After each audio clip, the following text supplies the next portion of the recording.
ఈ కార్యక్రమాన్ని ఉద్దేశించి ముఖ్యంగా విషయానికి వస్తే ప్రజా పోరు అనే కార్యక్రమం ఏంటంటే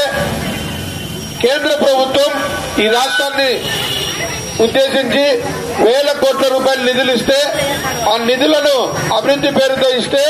నిధులను దుర్వినియోగం చేసి ఈ రాష్ట్రాన్ని పాలిస్తున్న వైఎస్ఆర్ పార్టీ జగన్మోహన్ రెడ్డి గారు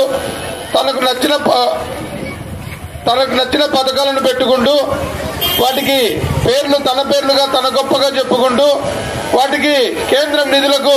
తన రంగులు వేసుకుంటూ ఆ రంగులకు హైకోర్టు చేత చీవాట్లు తిరిగి చెరిపేస్తూ నిత్యం అవినీతి, అరాచకాలు, రౌడీయిజం, భూ కబ్జాలు, పరిశ్రమలు పారిపోయేలాగా బెదిరించడం, ఎవరైనా తనకు సరిపోని పార్టీల వాళ్ళు ఉంటే వారిని అన్ని రకాలుగా బాధ పెట్టడం, ఇబ్బంది పెట్టి ఈ రకంగా అరాచకాలతో పరిపాలిస్తూ ఉంటే కరోనా సమయంలో పూర్తిగా ఏ హాస్పిటల్లో కూడా ఆక్సిజన్ సరఫరా లేక, వ్యాక్సిన్లు లేక, బెడ్లు లేక అనేక రకాలుగా మృత్యువాత పడుతూ ఉంటే ఆ టైంలో కూడా మోదీ గారు దేశవ్యాప్తంగా 80 కోట్ల మంది ప్రజలకు ఉచిత వ్యాక్సిన్ ఏర్పాటు చేసి అందులో భాగంగా ఆంధ్రప్రదేశ్ ను ప్రత్యేక శ్రద్ధ తీసుకుని ఆక్సిజన్ సిలిండర్లు ఏర్పాటు చేసి అనేక రకాల వసతులు ఏర్పాటు చేస్తే అదే దున్నపోతు మీద వర్షం కురిసినట్టు జగన్మోహన్ రెడ్డి గారు పారాసెటమాల్ వేసుకుంటే చాలు పోతుందని చెప్పడం తన సహజ లక్షణంగా చెప్పడం జరిగింది. అలాంటప్పుడు ఆంధ్రప్రదేశ్ లోని బార్డర్లలో ఏ బార్డర్లో కూడా ఆంధ్రులు అంటే వాళ్ళ రాష్ట్రంలో రానియకుండా ఆక్సిజన్ ఉండే పరిస్థితుల్లో నరేంద్ర మోదీ గారు ఆదుకోబట్టి అటువంటి విపత్తు నుంచి లక్షలాది మంది ప్రాణం నుంచి బయటపడడం జరిగింది. ఇలాగా ఎక్కడే కానీ రాష్ట్రం అభివృద్ధి లేకుండా, సంక్షేమం లేకుండా, ఇక్కడ పరిశ్రమలు కొత్తవి చేయకుండా ఉండే పరిశ్రమలు పారిపోయేలాగా చేస్తూ ఉంటే ఇవి చూసిన నరేంద్ర మోదీ గారు ఈ రాష్ట్రం అప్పచేయ మీద ఉంది, అభివృద్ధి అనేది లేదు, అరాచకాలు పెచ్చు మీరై పూర్తిగా భారతదేశంలో భాగమైన ఆంధ్రప్రదేశ్ పూర్తి అవసాన దశలో ఉంది, ఈ రాష్ట్రాన్ని కాపాడాల్సిన బాధ్యత ఎంతైనా ఉంది అని తలంచి భారతీయ జనతా పార్టీ పూర్తి ఈ రాష్ట్రంలో దృష్టి పెట్టకపోతే రాష్ట్రం అధోగతి పాలవుతుంది. భారతదేశానికి అన్నపూర్ణ లాంటి ఈ రాష్ట్రం ఇప్పుడు అప్పు లేనిది పూట గడవలేని స్థితికి వచ్చింది. ఈ దౌర్భాగ్య స్థితి నుంచి కాపాడాలనే ఒక ఉద్దేశంతో ఈ రాష్ట్రం మీద భారతీయ జనతా పార్టీ కార్యకర్తలకు, నాయకులకు మార్గనిర్దేశం చేసి ప్రజలందరినీ పోరుబాట పట్టించి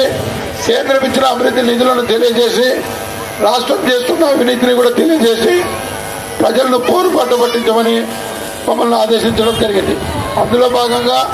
ఈరోజు ఈ కాలనీకి రావడం జరిగింది. ఒక జగన్మోహన్ రెడ్డి గారు అలా ఉంటే ఇక్కడ నంద్యాల వరకు వచ్చేటప్పటికి శిల్పా కుటుంబం వ్యాపారం పేరుతో వారానికి ఒకరోజు సండే రోజు మాత్రమే లోకల్ గా ఉంటూ ఫోటోలకు పోజులు ఇచ్చుకుంటూ కనీసం దోమలను కూడా అరికట్టలేని శిల్ప రవిచంద్ర కిషోర్ రెడ్డి రోడ్లు కుడుచడానికి దిక్కు లేదు, కాలువలు తీసే పరిస్థితి లేదు, ఎక్కడే కానీ దోమల నివారణ లేదు, పన్ను మాత్రం చెత్త కూడా పన్నేసే ఒక చెత్త ఎమ్మెల్యే ఎక్కడే కానీ ఈ వార్డులో తన అభ్యర్థి గెలవలేదని చెప్పి ఈ వార్డు మీద పూర్తి నిర్లక్ష్యం చేసి వాళ్ళ సొంత సొమ్ము ఇస్తున్నట్టుగా ఎక్కడైతే వాళ్ళకు చెప్పినదే వేదంలాగా చేసే చోట కాస్త కూస్తో పామానిపించే పనులు చేస్తూ ఇక్కడ ఈ వార్డును పూర్తి నిర్లక్ష్యం చేయడం జరిగింది. అంతేకాకుండా అంటే నిర్లక్ష్యం చేయడం అంటే ఎక్కడైతే ఏ వార్డులో అయితే సమస్యలు తెచ్చింది ఏం లేదు, కేవలం తన ఎన్నుకొమ్మడి భజన చేసేవాళ్ళ చోట తూతూ మంత్రమైన అభివృద్ధి చేస్తూ తనను ఎవరైనా ప్రశ్నిస్తే కౌన్సిల్లో వారి మీద తప్పుడు కేసులు పెట్టి, రౌడీ షీట్లు పెట్టి వారిని పోలీసుల చేత వేధించి ఎవరైనా ఇంకా గట్టిగా ప్రశ్నిస్తే వాళ్ళకు అనేక రకాల తప్పుడు కేసులు పెట్టించి కేసులతో పాలిస్తున్న శిల్పా కుటుంబం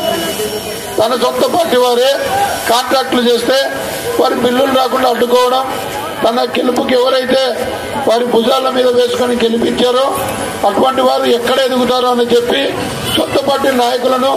అనేక రకాలుగా అణిచివేయడం ఇది తన అలవాటులో భాగం అయిపోయింది. అందుకు శిల్పా కుటుంబం చేస్తున్న అరాచకాలను కూడా ఇక్కడ ఒక్కొక్కటి వివరిస్తూ జగన్మోహన్ రెడ్డి చేస్తున్న అవినీతిని, కేంద్రం చేస్తున్న అభివృద్ధిని తెలియజేయడంలో భాగంగా ఈ ప్రజాపోరు కార్యక్రమం పేరుతో